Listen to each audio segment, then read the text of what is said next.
یه سینی رو فرمونی میخوایم بریم روی اون ماشین تستش کنیم ببینیم چی میگه. این یه امکان عالی برای استفاده از سینی که زمانی که میخواید خوراکی بخورید یا تبلتتون استفاده. بریم ببینیم.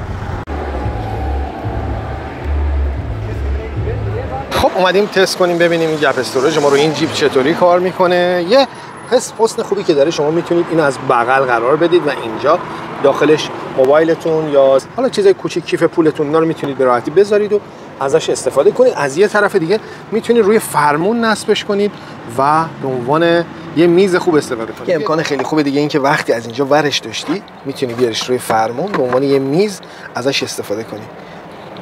هر چیزی روش بخوری، غذات هم اینجاست و استیبله. یا به این شکل میتونی لپتاپتو بذاری روش یا حتی موبایلتو بذاری روش و کار کنی با کیبورد، یا لپتاپو بذاری روش و لپتاپ رو به صورت استیبل نگه می‌داره.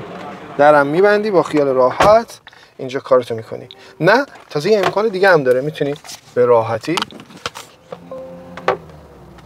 مثل تبلت ازش استفاده کنی و حس خوب کار توی ماشین به سادگی داشته باشی. به همین سادگی میتونی از این سینی خودرویی یا در واقع میز پورتابل گرین لاین روی واتساپ روی دایرکت میتونی با من در تماس باشی و صفحه‌اش رو ثبت کنی.